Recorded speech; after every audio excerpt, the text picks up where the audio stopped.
네, 프레스룸 라이브 유튜브 채팅창에서 활발하게 토론하시면요. 시청한 재미가 2배, 3배가 되니까 많은 참여 바라겠습니다. 저희 프레스룸 라이브의 뉴스 핵심 관계자분들 나오셨습니다. 안녕하십니까? 안녕하세요. 네, 4월 10, 4.10 총선이 이제 딱 한 달 앞으로 다가왔습니다. 지역구 후보 공천이 거의 마무리 수순에 들어가면서 여야의 선거전도 더 뜨거워지고 있는데 오늘은 여론조사 그리고 남은 변수, 격전지 현황 등등 살펴보도록 하겠습니다. 자, 장가 기자, 먼저 민심부터 살펴볼 텐데 여론조사 추이, 오늘 나온 리얼미터부터 한번 살펴볼까요? 네, 전국 1,000명을 대상으로 3월 첫째 주에 조사한 결과부터 알려드리겠습니다. 어느 정당을 지지하십니까? 물어봤더니요. 민주당이 43%, 국민의힘이 41.9% 나왔습니다. 민주당은 한 주 전보다 4%포인트 상승했고요. 국민의힘 지지도는 4.8%포인트 떨어졌습니다. 양당 지지도 차이는 1.2%포인트 차로 오차 범위 내로 좁혀졌습니다. 박빙이라는 거죠. 네. 사실 지난 2월 5주차 조사에서는요. 국민의힘 지지율이 더 오르고 민주당은 떨어져서 양당 격차가 오차 범위 밖으로 벌어지기도 했는데 다시 민주당이 오차 범위 내에서 앞서는 모습입니다. 네, 서정 변호사님, 일단은 국민의힘이 큰 폭으로 하락을 했고요. 민주당은 또 반대로 또 큰 폭으로 상승해서 이제 오차 범위 내지만 정정 지지도가 좀 뒤집힌 결과가 나왔는데 좀 어떻게 분석하십니까? 뭐 제가 보기에 저는 거의 뭐 박빙의 동률 정도로 봅니다. 물론 이제 다 오차 범위에서 움직이고 있기 때문에 이번 선거는 이제 이거 아마 보수 진영과 그다음에 진보 진영이 총력전을 기울이는 이런 선거이기 때문에 어느 당이 이제 압도적으로 지지율이 높을 수는 없을 거예요. 그래서 이제 뭐 다하게 오차 범위에서 왔다 갔다 하는 거기 때문에 뭐 특별한 이제 변수가 있어서 민주당이 오르고 국민이 내린 건 아니고 저는 다 오차 범위 내에서 지금 이제 박빙의 거의 지지율은 동률이다. 이렇게 판단하고 있습니다. 네, 박지원 본장 생각도 좀 궁금한데 오늘 뭐 신문 보면은 뭐 총선 30일 앞두고 많은 전망들 내놨습니다. 국민의힘이 170석까지 가져갈 수 있다는 뭐 전문가도 있고 여소야대 그대로 이어질 거다 전망도 나오는데 일단은 민주당 지지도가 내림세 마감하고 2주 만에 반등했습니다. 어떻게 분석하시겠습니까? 기본적으로 대통령 국정 지지도가 낮습니다. 대통령제 국가에서 국회의원 선거라고 하는 것은 행정부를 견제하고 심판하는 선거입니다. 그렇기 때문에 야당이 유리할 수밖에 없는 것이죠. 저는 이게 대통령 국정 지지도가 낮은 것이 여론에 잘 반영이 안 되다가 그거는 사실 민주당의 이제 공천 논란 때문이었겠죠. 민주당이 본격적으로 공천을 마무리 짓고 대여 공세에 나섰어요. 대표가 직접적으로 윤석열 정부를 겨냥해서 비판을 합니다. 이게 아마 이 민주당 지지층들이 결집하는 효과가 있을 거예요. 그럼 결국은 어디까지 가느냐? 대통령의 국정 지지도에 대한 반대 상황까지 가게 된다는 거죠. 그 이야기는 결국 현재 대통령의 국정 지지도가 한 35%, 36% 뭐 이 정도 나오지 않습니까? 뭐 왔다 갔다 하고 있습니다. 예, 그건 이제 국민의힘 지지율로 가는 거예요. 국민의힘 지지율로 가는 거고 야당은 대통령 지지율 중에서 반대하는 포션들 55에서 60%를 다 먹을 수 있느냐? 이게 사실은 관건이 되는 거죠. 대통령 지지율까지 해가지고 분석을 좀 해주셨고요. 자, 장가 기자, 격전지 여론조사 한번 보도록 하겠습니다. 오늘 나왔죠? 네, 조선일보가 각 지역에 거주하는 성인 남녀 500명씩을 대상으로 조사한 바에 따르면요. 우선 명룡대전이 펼쳐지는 인천 계양을에서 원희룡 35% 그리고 이재명 43% 나왔습니다. 또 여당 강세 지역이죠. 분당 갑에서는요.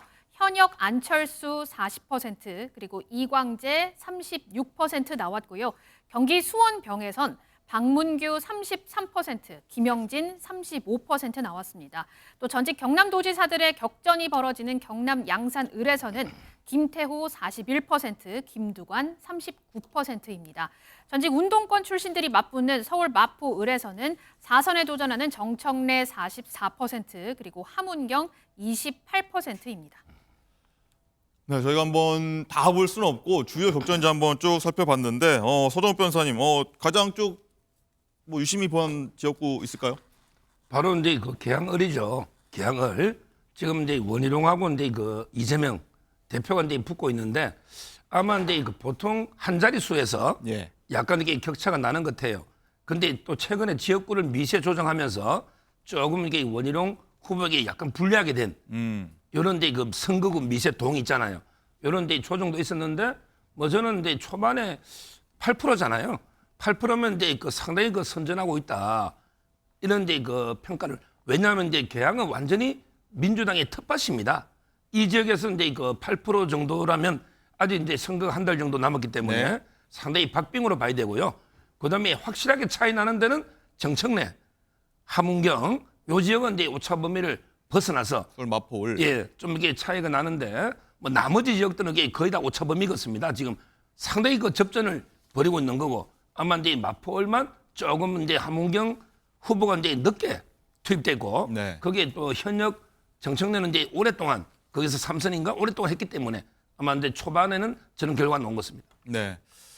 박지원 부원장 어떻게 보셨습니까? 쭉 눈에 띄는 좀 격전지 또 있었습니까?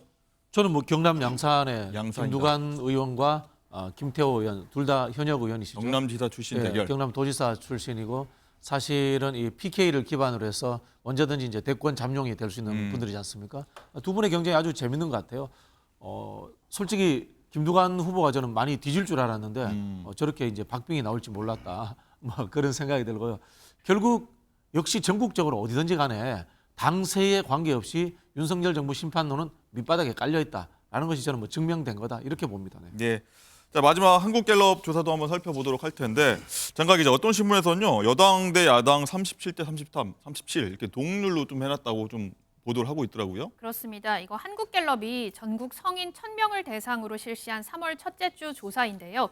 국민의힘을 지지한다가 37%가 나오고 저기 보면 민주당을 지지한다가 31%가 나오죠. 네. 표본 오차가 플러스 마이너스 3.1%포인트로 양측의 지지율이 오차 범위 내에서 국민의힘이 앞서고 있는 모습입니다. 하지만 앵커가 말씀하신 것처럼 일각에서는 야권 지지가 민주당에서 조국 혁신당으로 나뉘어진 거다 이런 분석이 나오는데요. 네. 이번 조사에서 저기 보면 조국 혁신당 지지도가 6%가 나왔잖아요. 그러니까 민주당 지지율 31%와 합쳐서 총 37%로 봐야 한다는 겁니다. 네. 이렇게 되면 여당 37, 야당 37 이렇게 볼 수 있을 것 같습니다.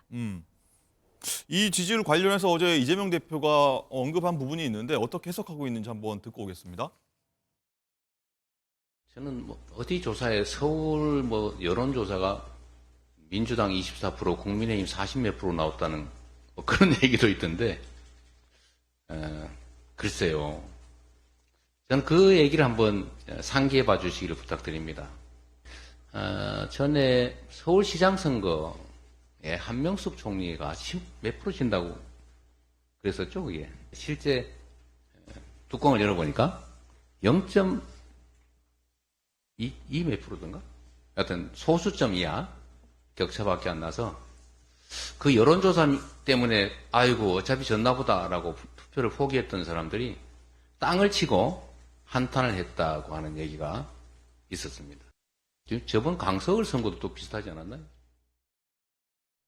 네, 쭉 들으셨는데 소동욱 변호사님 일단은 민주당이 뭐 지난번 졌던 좀 뒤졌던 여론조사를 좀 언급하면서 이재명 대표 좀 얘기를 했는데 제가 앞서 얘기했듯이 여당 37대 야당 37 아까 장가 기자가 좀 브리핑 해줬는데 이 부분은 어떻게 해석을 해야 될까요?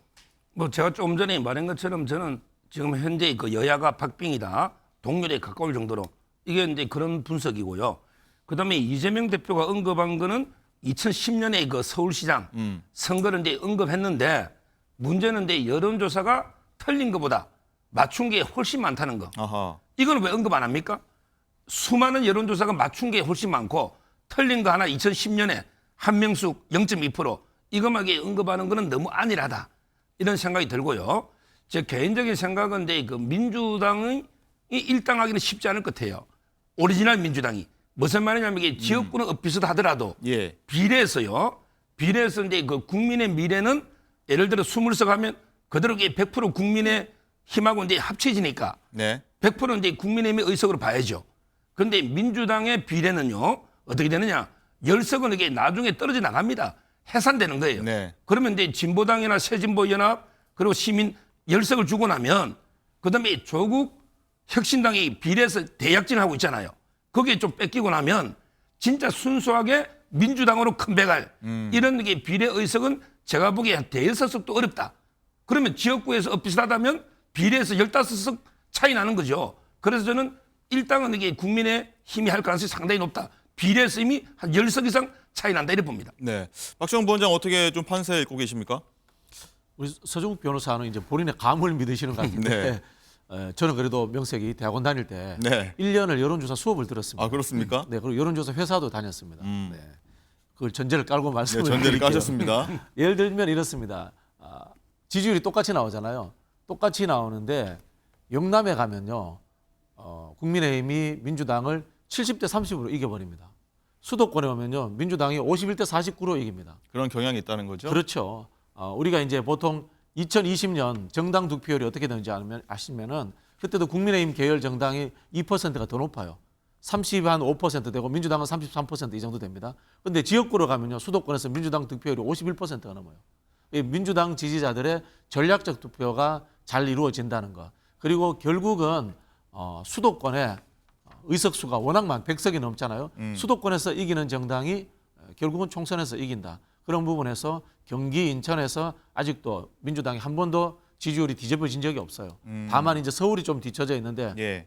그 한강벨트 쪽에서 국민의힘이 약진이 있다는 것을 인정을 해야 됩니다. 그러나 제가 앞에서도 말씀드린 것처럼 윤석열 정부 심판론이 기본 바닥에 깔려 있기 때문에 앞으로 선거 전략을 어떻게 쓰느냐에 따라서 그 윤석열 정부를 심판하겠다는 이 표심들이 집결하느냐, 투표장에 나오느냐, 그것에 의해서 저는 결론 날 것이다. 그런 생각이 듭니다. 예. 자, 어제 이재명 대표가 한 달 앞두고 이제 출사표라고 하죠. 기자회견 자청에서 얘기를 했는데 목표를 이렇게 밝혔습니다. 일당이 현실적인 목표고 욕심 같아선 151석 과반 확보가 목표다. 이렇게 얘기를 했는데 오늘 변호사님 좀 두 분 다 좀 짤막하게 한번 논평 좀 해주시죠. 지금 이제 제가 조금 전에 이야기했지만 일당이나 이게 과반은 어렵다는 거죠. 네.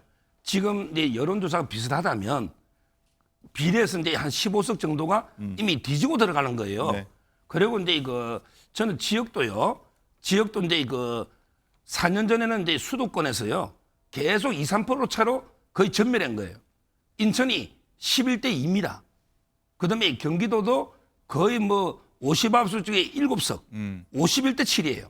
서울도 이제 49개 중에 7석. 네. 근데 이번에 그래 될까요? 서울에서 이게 41대 7이 나올까요?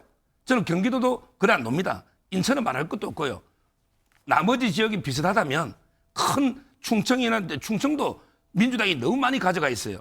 따라서 저는 4년 전에는 이게 너무 쏠림이 근데 총득표수는 3%밖에 차이 안 났습니다. 네. 따라서 이번에는 상당히 저는 지역에서 팽팽하고 근데 비례를 고려한다면 국민의힘이 오히려 일당이 될 가능성이 높다. 이렇게 분석합니다. 네, 박주원 본자님.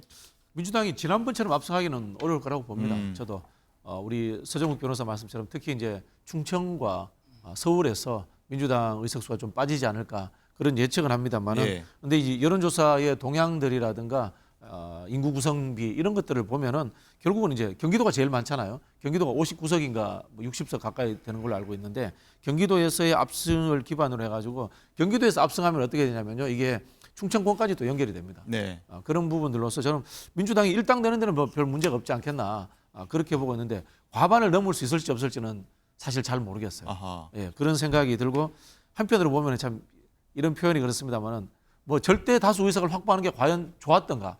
민주당이 169석 그 진보 민주 진영이 180석 얻어놓고도 예. 뭐 개혁 입법 제대로 처리한 것도 없고요. 대통령 선거에서 정권 뺏겼잖아요. 그래서 제가 봤을 때는 좀 더 긴장감을 가지려면은 한 과반 언저리에서 하는 것이 훨씬 더 대선까지 간다면은 낫지 않을까 이런 생각도 해봅니다. 오히려 긴장감 있게. 뭐 그런 생각도 예. 듭니다. 왜냐하면요, 참 표현이 그런데 이게 국회의원들은 국회의원 선거에 집중하지 대통령 선거는 남의 선거라고 생각해요. 아하. 근데 아시겠지만 한국 사회를 결정하는 것은 국회의원 의석수가 과반이 되느냐가 중요한 것이 아니라 대통령이 누가 되느냐에 따라서 국가의 운영과 존망이 걸린단 말이에요. 예. 그런 부분들이 있기 때문에 저는 국회의원들 의석수 못지않게 대선에 기여할 수 있는 대선 승리에 도움이 되는 국회의원들을 뽑는 것이 좋지 않을까 그런 생각이 듭니다. 네. 예. 자, 아까 조금 전에 좀 여론조사 저희가 쭉 살펴봤는데 여론조사 또 평론도 좀 해주셨는데 이런 부분이 좀 관심이 있어서 저희가 한번 좀 질문 드리려고 합니다.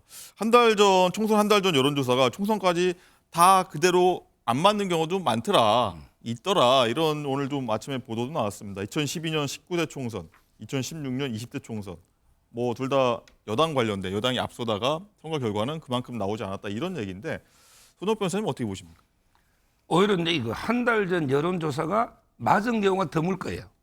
맞은 경우가. 예. 지금은 이제 그 민심이요. 하루하루가 이게 다르게 움직일 수가 있는 거고 무엇보다 요즘은 이제 특히 종편 그다음에 유튜브까지 같이 하면서 뭐 예를 들어 이제 하루면 모든 게 그 전파가 되거든요. 저는 마지막에 가장 조심할 게 그 막말. 옛날에 그 탄핵 때도 이제 정동영 의장이 그 어르신들 집에 쉬신다. 그것 때문에 이게 많은 피해를 봤거든요. 예. 마지막에 뭐 이재명 대표나 또는 이제 한동훈 위원장이나 대형 이게 악재 막말이 한번 넣어버리면 그냥 몇십 석이 왔다 갔다 할 수 있는 수도권에는 거의 다 2, 3% 박빙의 승부거든요. 따라서 이제 한 달 전 여론조사는 참고상에 불과하지 전혀 이제 그대로 간 경우는 없다. 따라서 이제 선거는 마지막까지 최선을 다하는 그래서 앞으로도 이게 변화 가능성이 많다고 이래 봅니다. 네.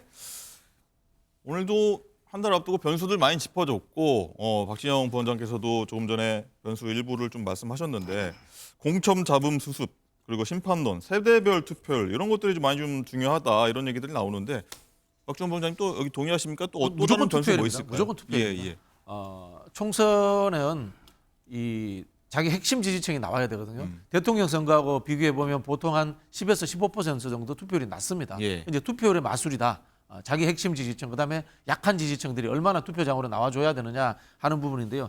그것의 출발은 상대에 대한 비판인 거고 야당은. 여당은 국정 능력을 얼마나 보여주느냐 하는 그런 수권의 능력입니다. 그런 부분에서 사실 좀 안타까운 게 여야 모두 지금 뭐 당대표급들이 이렇게 정쟁적 그 말싸움을 하는 것은 저는 좋지 않다고 봅니다. 오히려 이 정쟁적 말싸움이라는 것이 상대를 말살하겠다. 상대를 아주 의석수를 뚝 떨어뜨리겠다라는 전략에서 나오는 것 같은데요. 그러다가 실수가 나와요. 저는 오히려 지금 이제는 이제 경제 문제라든가 정책 문제로 양당이 전환할 때가 되지 않았나 뭐 그런 생각이 듭니다. 네. 왜냐하면요. 비판하는 것도 하도 들으면 귀에 딱지가 앉아가지고 당연히 저분들은 원래 욕하면서 싸우는 사람들이야. 그런 생각이 들어서 귀 기울이지 않습니다. 네. 뭔가 산뜻한 이야기를 이제는 전환할 때가 됐어요. 네, 박정훈 제가 의원. 예. 보기 저기 세 가지 변수를 해놨잖아요. 네. 근데 저는 저 세 가지보다 더 중요한 진짜 중요한 변수는 이제 그 뭘까요? 구도가 있습니다. 구도. 무슨 말이냐면 이게 수도권에는 전부 2, 3% 차이를 했잖아요. 근데 예를 들어 부천이다. 새로운 미래로 이제 이낙연 신당으로 이게 놓을 수도 있고 또 이제 개혁 신당도 넣으면 어떤 분은 이게 자치단체장 하신 분이 공천 못 받아서 민주당에 이낙연 신당으로 이게 넣겠다 이런 분도 있습니다.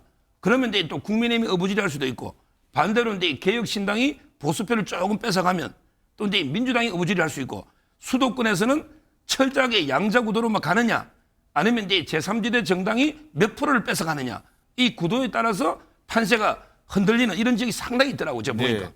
막판 구도 중요하다. 요걸 제가 좀 보태고 싶은데요.